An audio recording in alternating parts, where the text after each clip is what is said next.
เบิ่งดูอยู่กันเลยอันเขาโพสต์ลงเฟซว่าอันเขาต้องการอันผู้ดูแลคนตาบอดนะคนต่างประเทศนะหลานได้แคปไว้บ่หรือว่ามีเบอร์โทรบ่เอามาให้สาวเบิ่งดูหรือว่าหลานตัวสาวว่าหรือว่าอันมีคนวางแผนให้หลานมาเว้าในนี้บ่หรือแนวใดคือว่ามันแปลกๆนะปกตินะคันเห็นหลานเห็นอันเขาโพสต์ลงเฟซหลานต้องแคปเลยแล้วมาให้เบิ่งแล้วหั้นนะบ่ได้มีรับลมคมในติอย่าเด้นัดไปแล้วไปติดกับนะไปติดกับเขาแล้วบ่ได้เด้อ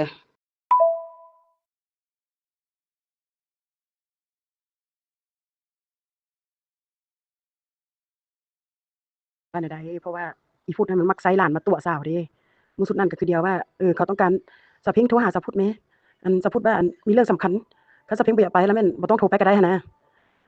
ว่าจะได้ไปเกาหลีหั้นเด้มื้อที่หลานโทรมาหาสาวเพ็งที่สาวเพ็งเครียดเจอสาวพุทธที่อันมันตั๋วอันมันฟ้องสาวเพ็งขึ้นศาลนะแล้วมันบอกคือหลานโทรหาสาวเพ็งแล้วสาวเพ็งโทรหาก็เดี๋ยวว่ามีเวียด่วนจีลมน้ำหั้นนะอันนั้นก็ตั๋วอันนั้นน่ะตั๋วเอาไปเกาหลีนั่นน่ะเอาไปเอามามันยั่วเอายอมความใจอ่อนให้มันแล้วมันก็แล้วก็บ่ได้ไปได้ไปอยู่ก็เลยซั่นเพราะว่านี่ก็สาวสิว่าอันนั้นเพราะว่า หลานโทรมาปึ๊บจักหน่อยแล้วอีพุทธโทรมาหาสาวนั้นทั้ง3สายเพราะว่าเรื่องมันสิบังเอิญปานนั้นว่าหลานโทรมาเว้าเรื่องนี้แล้วอีพุทธมันโทรมาหั้นนะว่าสาวบ่ได้รับเพราะว่าอีพุทธนี่มันเฮ็ดให้สาวเจ็บแสบพิงอะนะคันในเมื่อว่าหลานบ่ได้อั่นบ่ได้รับปากเฮ็ดให้มันจังซั่นจังซี่แล้วก็บ่เป็นเด้อบ่ได้หมายความว่าใดๆดอกเพราะว่าย้านอีพุทธมันยั่วใส่หลานมาเว้าให้สาวเพียงจังซั่นจังซี่อะนะเพราะมันหลายครั้งแล้วที่อีพุทธมันใส่หัวมันปั่นหัวมันหลอกใส่หลานมาเว้าให้สาวจังซั่นจังซี่หั้นนะคือมื้อไปเกาหลีคือเดียว สเปนโทรหาสาวพุทธแหมสาวพุทธว่ามีเรื่องสำคัญจะล่มน้ำนะเอาไปเอามาว่าตัวจะไปเกาหลีที่แท้แล้วบ่อย่ามาซ้ำอ้อยให้สาวยอมความมันนะยอมแบบว่าบ่ให้ฟ้องขึ้นศาลตัดสินนะเพราะว่าเขาเบิ่งแล้วมันจะเป็นคนผิดนะก็เลยมาไกล่เกลี่ยในฐานะครอบครัวเอาไปเอามาได้ไปอยู่เกาหลีเห็นบ่ล่ะอืมเพราะฉะนั้นน่ะเพราะว่าหลานน่ะบ่ทันมันดอกบ่ทันอีพุทธดอกมันสิโทรมามันสิตัวยั่วมันสิหลอกคือหลอกใส่หลานให้ว่าเว้าจังซั่นจังซี่คือสาวนะย้านคิดอันนั้นคันว่าบ่ได้เป็นแบบนั้นก็ย้านล่ะแล้วอีพุทธมันบ่ได้มาโทรมาเว้าเพิ่นเลยให้หลานติบ่ได้โทรมาบอกให้หลานอีนั้นเดี๋ยวนี้แต่อีพุทธบ่ได้มาตัวมายั่วปั่นหัวหลานจังซั่นจังซี่ติบ่ได้อีติคันมันบ่ได้มาเว้าเพิ่นแล้วดีแล้วแหละ โอ้มันเป็นแนวนั้นวะสาวพุทธนั่นแหละเป็นคนโทรมาบอกคือหลานหั่นน่ะเราบอกว่าบ่ให้บอกสาวเพ็งหลานก็คิดว่าเราก็ว่าอยากคือสาวเพ็งได้เอ็ดเวียกเนาะหลานก็อยากคือสาวเพ็งได้เอ็ดเวียกได้เงินทางนี้คือกันเพื่อไปได้ดีหั่นน่ะเว้าเป็นอันนี้แล้วก็อ่อนแรงนำเนาะแม่นแท้ได้เพราะว่าหลานก็บ่ฮู้เนาะเราว่าอยากคือสาวเพ็งได้เวียกหลานก็อยากคือสาวเพ็งได้เวียกเราว่าบ่ฮู้บอกหลานก็เลยว่าบ่ฮู้ก็บ่คิดว่าสิบ่เป็นหยังดอกติบอกไปเซาะเวียกตอนนั้นก็ลองไปเบิ่งเลยเราบอกว่าเราก็อยากไปแต่ย้านผัวเราบ่ได้ไปแล้วเราบ่ได้ภาษาอังกฤษเด้เห็นสาวเพ็งได้ภาษาอังกฤษว่าซั่นว่าสาวเพ็งมีความสามารถบ่อยากคือปะทิ่มลาหั่นน่ะเราว่านะพ่อเฒ่าหันสิเอาเราเลี้ยงแล้วแม่เฒ่าหันพัดสิเอาแม่หลานเลี้ยงแล้วแล้วละผิดเดียวแล้วว่าสิมาเอาดินเจ้าของบ่โกหันแล้วสิจ่ายเงินคืนเฮ้อว่าซั่นว่าบ่โกก็ได้หันแล้วได้นี่แล้วเพิ่นบ่เฮ้อเพราะว่าทางข้างเงินบ่โกมันบ่เจอสาวเพ็งเราก็แม่เฒ่าหั่นน่ะแล้วก็สิเฮ้อ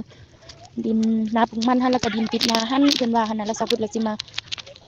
อยากเอาหั่นเนาะเพราะว่าเฮือนนั้นบ่นั้นเฮือนแม่เฒ่ามันเป็นเฮือนรวม ขอบใจนะที่เว้าความจริงสู่ฟังนะคันเพราะว่าคันเป็นอีพุทธติดต่อมาแล้วแม่นสาวขอปฏิเสธสาวบ่ไปนะเพราะว่าอีพุทธนี่มันจ้องจะเล่นงานสาวอยู่มันจิตใจมันบ่เป็นธรรมนะจิตใจมันคลอแคลจิตใจมันจะอิสมูนะเหยียบหมูดจำดินแล้วตัวเองโยนตัวเองขึ้นสูงๆนะคันหากว่าหลานว่าเป็นหลานแท้ๆหลานเห็นแท้ๆเนาะสาวว่าสิไปเพราะว่าปกตินี่คันหลานเห็นในเฟซบุ๊กนี่ถ้าหากว่าเขาโพสต์ลงนี่หลานน่าจะบ่ลืมที่จะแคปมาให้สาวเบิ่งนะแล้วสาวเราสงสัยแล้วแปลกๆอยู่คันว่าแม่นอีพุทธอีเหี้ยอีสัตว์นรกอันนั้นล่ะแม่นสาวขอปฏิเสธบ่ไปสาวจะไปมาเลเซียดีก่อนเพราะว่าวันพุธนี้เขาก็สิซื้อปีหยุดให้สาวเพราะว่าอีอันนี้ล่ะแม่นอันสาวบ่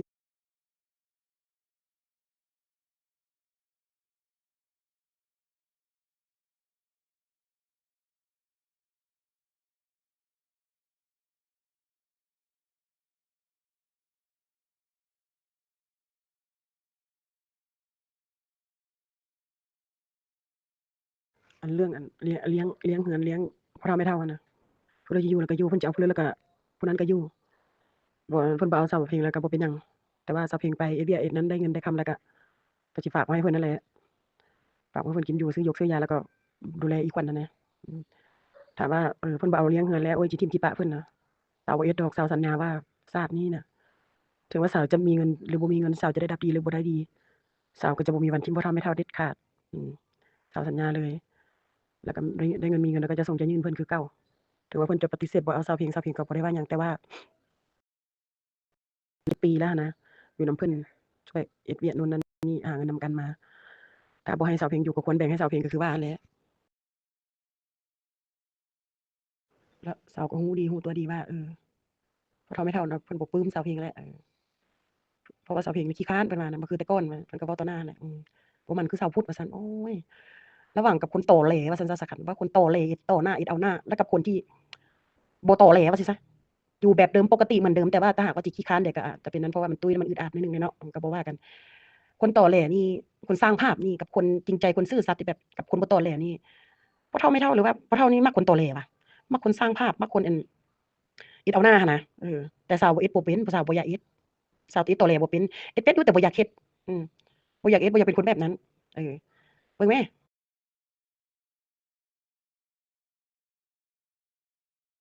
ทุกสิ่งทุกอย่างเนาะมาเช้าไปหาเงินนั้นตอนเช้าขอเอามีเงินนั้นนะ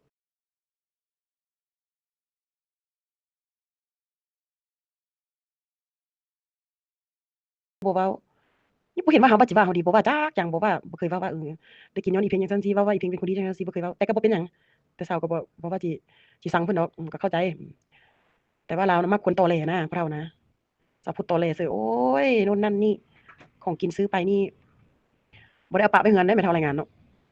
พุบไปนาพุ่นเบ้อพุบไปไว้ให้พวกเรากินอยู่เถียงนาพุ่นอยู่บ้านนี่เกือบจะบ่มีอันกินเด้ไอ้ตอแหลใส่พ่อเฒ่านะมันฮู้ว่ามันเข้าหาแม่เฒ่าบ่ได้มันเข้าหาพ่อเฒ่านะอีเหี้ยนี่นะ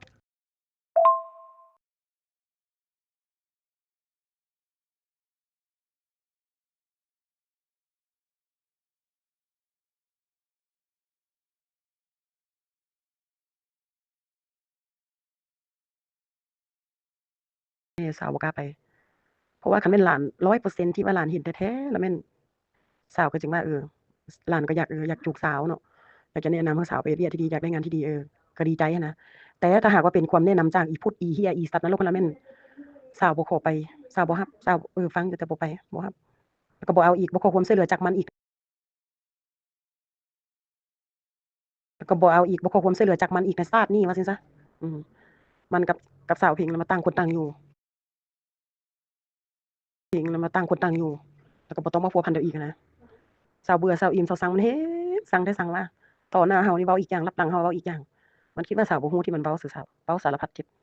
ผู้ใดเฮ็ดให้สาวฮู้เด้ว่าบ่ได้ฮู้ฮู้แล้วก็เขียนเบิ่งชีวิตของเขา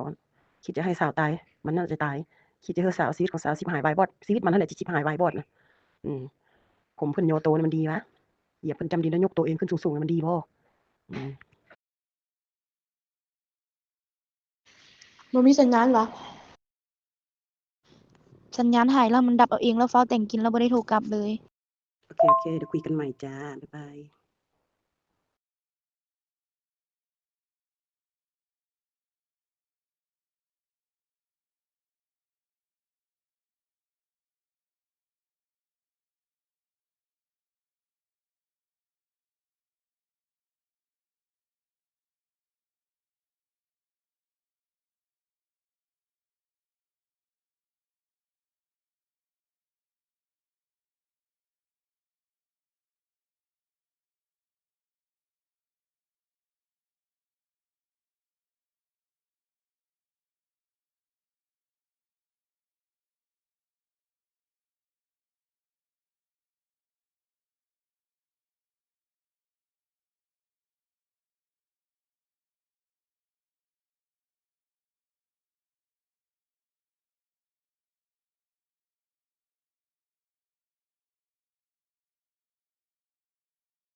มื้อนั้นหั้นนะอีแม่บอกว่า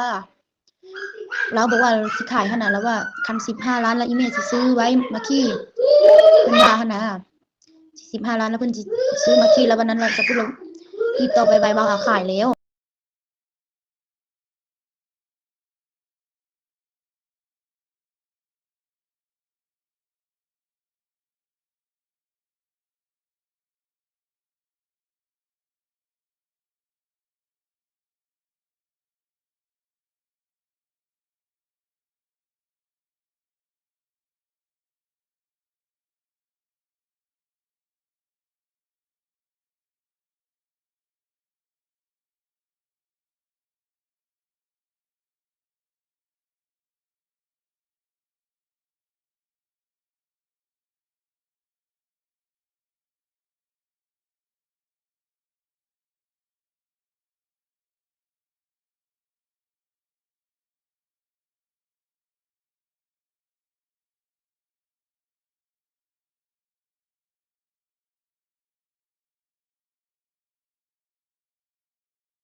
มื้อนั้นหั้นนะอีแม่บอกว่า